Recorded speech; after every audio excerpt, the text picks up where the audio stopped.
മുഴുവൻ euro ആയിരിക്കണേ.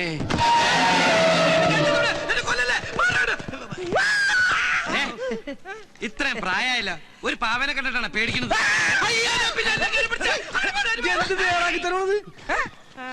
Euro നോക്കടാ, അല്ലെങ്കിൽ വേണ്ട, നീ മാറി, എനിക്ക് നിന്നെ വിശ്വാസമില്ല.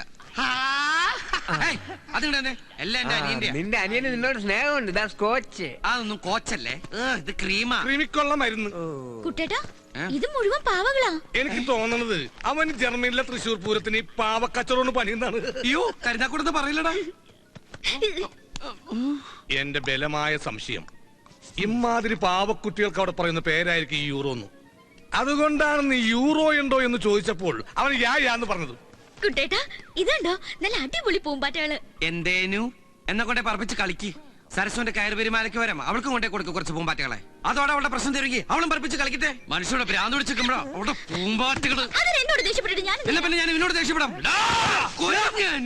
നീ സമനില തെറ്റി നിന്റെ അനിയനെ പോലെ ആവരുത്. എനിക്ക് സമനില തെറ്റും. യൂറോ കിട്ടിയില്ലെങ്കിൽ യൂറോ.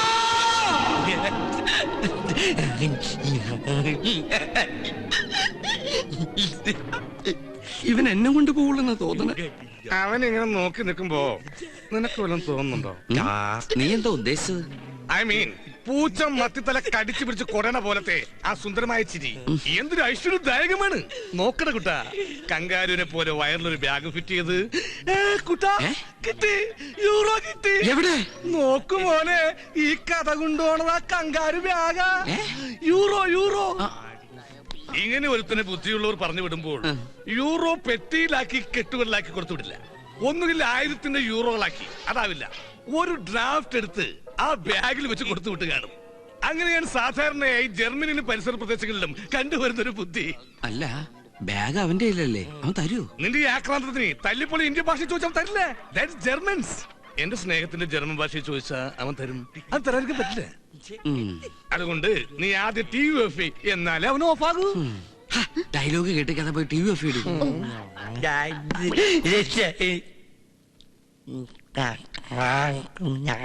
അവൻ ഓഫായി.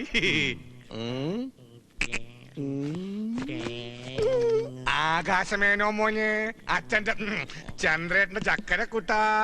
ചന്ദ്രേട്ടൻ മോനെ കങ്കാരെന്ന് വിളിച്ച മലയാളത്തിലല്ലേ? അത് മോന് മനസ്സിലായില്ലല്ല. മോൻ കങ്കാരുമല്ല, മോൻ പച്ചക്കുതിരിയാ. ജർമ്മനിന്ന് പറന്നു വന്ന ഐശ്വര്യത്തിന്റെ പ്രതീകമായ പച്ചക്കുതിര. ഇത്രയും ദൂരം പറന്നു വന്നതല്ലേ, മോനൊന്ന് ഫ്ലഷ് ആവണ്ടേ? ബാഗ് നോക്കടാ, ആക്രമണം കാണിക്കല്ലേ. മോനെ എണീറ്റ്. എനിക്കട ചക്കരേ, നമുക്ക് ബാത്റൂമിൽ പോവാ. അതിനു മുമ്പ് ഈ ഡ്രസ്സും ബാഗൊന്നും മാറ്റി. അല്ലെങ്കിൽ വേണ്ട, ഡ്രസ്സും മോനിരിക്കോ, ബാഗ് ചന്ദ്രേട്ടൻ.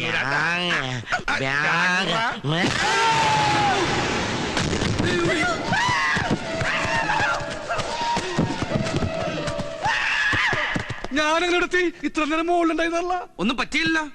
മോശമായി പോയി. എന്തായാലും ഒരു കാര്യം ഇന്ന് ഉറപ്പായി, ആ ബാഗിൽ തന്നെ യൂറോ ഉള്ളതെന്ന്. അവനെ ഇങ്ങോട്ട് അയച്ച ഒരു പ്രത്യേകം പറഞ്ഞാണ്, കാശാണ് മോനെ, ഒരുത്തനും കൂടി തൊടിയിക്കരുതെന്ന്. ആ ആദ്യത്തെ ഒരുത്തൻ നീ ആയി പോയിന്നുള്ളൂ.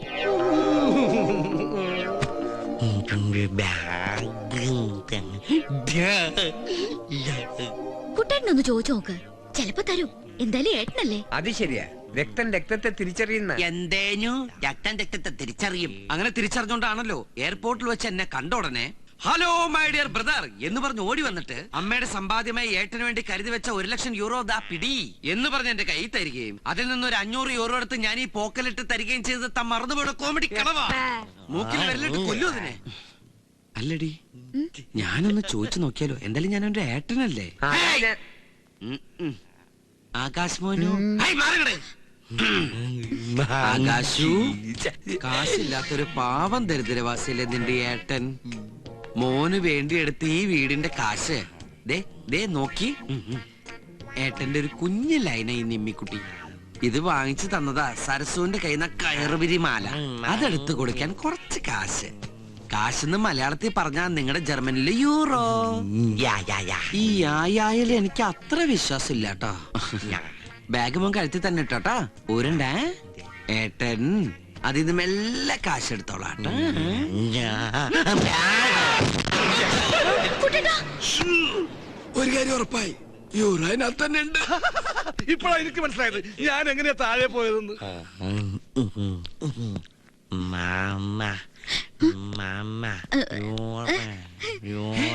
എടി അവൻ നിന്റെ കയ്യില് യൂറോ തരാന്ന്. വാങ്ങിക്ക് വാങ്ങിക്ക്. യൂറോ അല്ല യൂറിൻ. മൂത്രം ഒഴിക്കാൻ നിന്നെ കൂട്ടിന് വിളിക്കുന്നതാ. ചെല്ലി ചെന്നോ ഇപ്പൊർക്ക് ഇള്ളക്കടാവല്ലേ. ഇളക്കടാവാ. എന്നെക്കാൾ 4 വയസ്സ് കുറവേ ഉള്ളൂ. ശാരീരിക വളർച്ചയുള്ളവനാ. എല്ലാം കൃത്യമായിട്ടുണ്ടാവും. ദേ നോക്കിയ മോനു, ഏട്ടൻ മോനോട് പറഞ്ഞില്ല ഇത് ഏട്ടന്റെ ലൈനാണ്. മോന് ഞാൻ വേറെ ഒപ്പിച്ച് തരട്ടാ. നിനക്കൊരു പെങ്ങളില്ലടാ.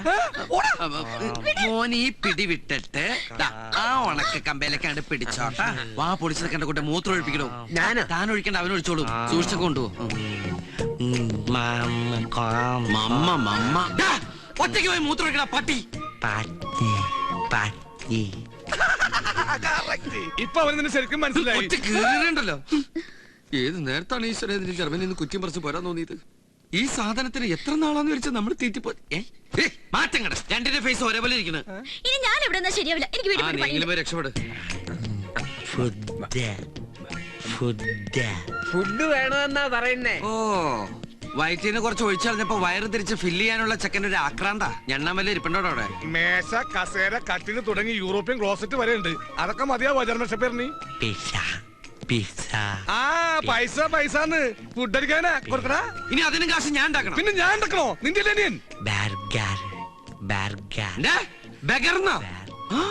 നിന്നെടാ പിച്ചക്കാരെ തിരിച്ചറിയാനുള്ള ബുദ്ധിയൊക്കെ ഉണ്ടവന്. വരും. പെട്ടെന്ന് കിട്ടാൻ ഈ ഹോട്ടലിൽ വന്നത്. അല്ലെങ്കിൽ 5 സ്റ്റാർ ഹോട്ടലിൽ പോവായിരുന്നു. അവിടുത്തെ ബില്ല് നിന്റെ അച്ഛൻ കൊടുക്കോ? എന്റെ അച്ഛൻ എന്ത് കൊടുക്കണം? നിന്റെ അനിയൻ നീ കൊടുക്കണം. അല്ല കുട്ട, എനിക്കൊന്നും പറയുന്നില്ലേ? തന്റെ തന്തയ്ക്ക് പറഞ്ഞാലാ മതിയാ? അതല്ല, കഴിക്കാനൊന്നും പറയുന്നില്ലേന്ന്. തനിക്ക് ഞാൻ മസാല ദോശ, നെയ്റോസ്റ്റ്, ഊത്തപ്പം, ഇഡലി, വട, വട വേണ്ട. പഴംപൊരി, ആ. പിന്നെ chilli chicken, butter chicken, noodles, gulab jam, ice cream, ഇതൊക്കെ മറ്റുള്ളവർ കഴിക്കുന്ന കാണിച്ചു തരാട്ടാ. എടോ, തനിക്ക് ഫുഡ് വാങ്ങിച്ചു തരാൻ താൻ ആരാ? എന്റെ അപ്പനാ. ആകെ ഒരു 100-2 ചില്ലറുണ്ട്. അവനവൻ ആത്മ ഫുഡിന് ആദരിക്കുന്നവാ. അവനവൻ ബില്ല് കൊടുക്കണമെന്നാണല്ലോ തത്വശാസ്ത്രം. അവന്റെ ബാഗിൽ നല്ല യൂറോ ഇല്ലേ, അവനെടുത്ത് കൊടുക്കട്ടെ. അതവൻ തരില്ലല്ലോ. എന്നാ ബാഗും ചേർത്ത് ഈ ഒരു പിണ്ണൊക്കെ പണയം വെക്കാം. ചേട്ടാ, ഇവിടെ ഈ യൂറോ നേരെ ചെന്നിട്ട് വലത്തോട്ട് തിരിഞ്ഞാ മതി. യൂറിന്നല്ല, ഇവിടെ ഈ ജർമ്മൻ യൂറോ. ഓ, അയാള് 3-4 ദിവസം മുമ്പ് ഇവിടെ വന്നു പോയല്ലോ. ഡോ, ആ ജർമ്മൻകാരൻ ന്യൂറോ ഇല്ലേ, ഇവിടെ ഇടക്കിടക്ക് വരാറില്ല.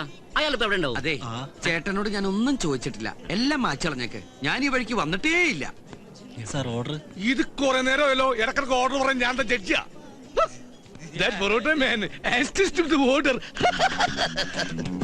മോനെ, ഇതാണ് പൊറോട്ട ഇറച്ചിയും. ഇത് ഞങ്ങൾ ഇന്ത്യക്കാരുടെ ദേശീയ ഭക്ഷണമാണ്. ഇത് നിങ്ങളുടെ ജർമ്മനി കിട്ടൂല. ഇത് ശുദ്ധമായ മൈദമാവിൽ ഉണ്ടാക്കുന്നു. പ്രധാനമായും 2 കാര്യങ്ങൾക്കാണ് മൈദമാവ് ഉപയോഗിക്കുന്നത്. ഒന്ന് സിനിമ പോസ്റ്റർ ഒട്ടിക്കാനും, മറ്റൊന്ന് പൊറോട്ട ഉണ്ടാക്കാനും. അല്ല, ഇതെങ്ങനെയാണ് കഴിക്കേണ്ടതെന്ന് ചന്ദ്രേട്ടൻ കാണിച്ചു തരാം. അഭിനയകലയിൽ നിന്റെ ഏട്ടന്റെ ഗുരുവായിരുന്നു. ഇപ്പോൾ ഭക്ഷണകലയിൽ നിന്റെയും. അങ്ങനെ എല്ലാവരുടെയും ഗുരുസ്ഥാനം ഏറ്റെടുക്കാൻ ഈ ചന്ദ്രന്റെ ജീവിതം പിന്നെയും ബാക്കി. മടക്ക് തിന്നു മക്കളെ, മടക്ക് തിന്നെ.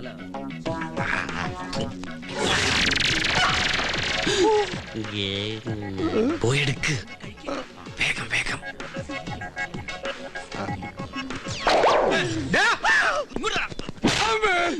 സോറി.